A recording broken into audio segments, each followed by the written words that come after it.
Okay, Coach Matthew back with plantar fascia. What in the F is plantar fascia? Is it something I eat? No, it's not. We're gonna start to work the bottom of the feet. This is a lacrosse ball. I think it's probably the best item for this. We can use a tennis ball, maybe. That's a little bit soft. There's a bit of a return there. But if we can have access to a lacrosse ball, that's the way. I mean, if you're feeling like a hero, you could go golf ball, but that's probably too hard and maybe a little bit too small, a little bit more pinpointed. I guess it's not too small, but that's hard. So again, back to our starting point, on-ramping, making this be easy for all of us. Lacrosse ball, pretty cheap, or baseball, if you have those access to that at your house. Baseballs are okay too, just gotta watch the threading on there. But without further ado, we're gonna work the bottom of the feet. I want you to imagine this stuff like taffy. Oh man, taffy's so good. Right, my parents used to live in Carolina and we used to go to this taffy shop, Broadway at the beach. I'm in Buffalo, by the way, just to throw that out there, Broadway at the beach. If you have a chance to go to Carolina, check that out.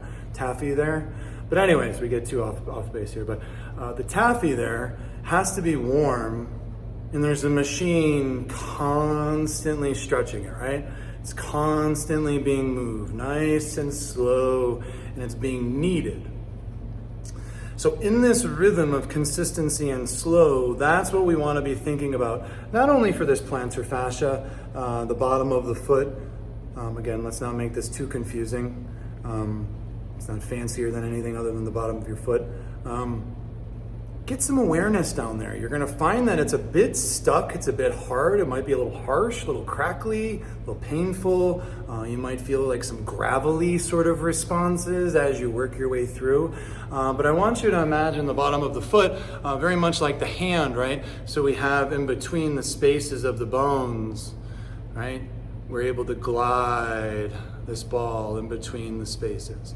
And very much like the pocket of your thumb in your hand, this is where we want to be putting the ball on the arch of the foot, right? We want to work and knead very slowly and softly. So as I get into position here, you can have socks on or off, that's okay.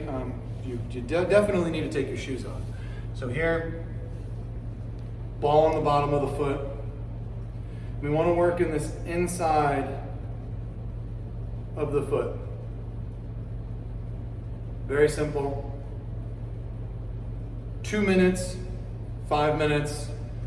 Grab those toes over, expand, and just follow that nice and soft like our taffy example.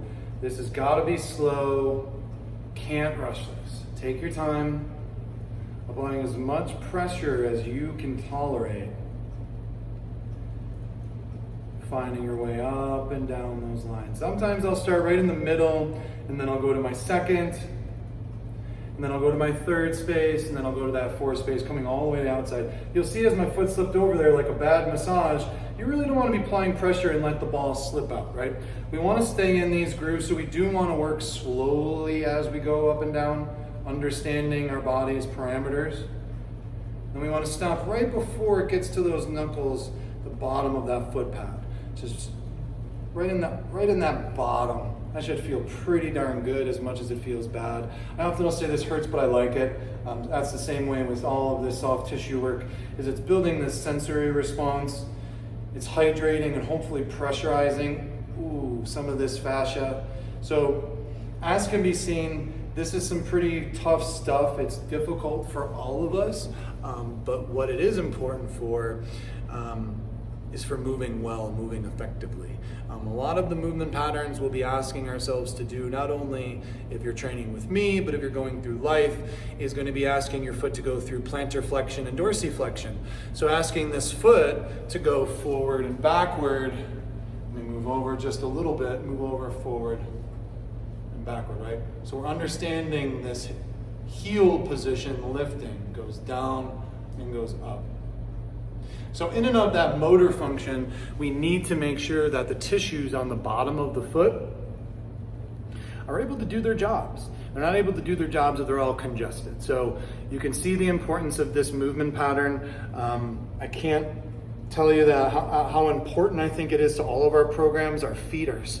You know, get a good foot massage. Maybe this is like ask a friend or a partner. I mean, geez, like, can I get a massage on my foot? If you don't feel comfortable like that, like, I don't want that. I mean, maybe my wife can do that, but again, who wants to touch my nasty foot? I mean, I lost a toenail on that foot, like, ugh. Like, right, so I can barely do this without throwing up. So let's just use this for ourselves. Let's become reliant on ourselves. For the most part, we're gonna work in this collective, but we can find some resiliency in challenging ourselves in some of these postures. And I know the bottom of the foot is going to be challenging, so don't skirt away from it, but rather go head into it and breathe. Breathe it in, breathe it out. Bottom of the foot, plantar fascia, essential. Coach Matthew out.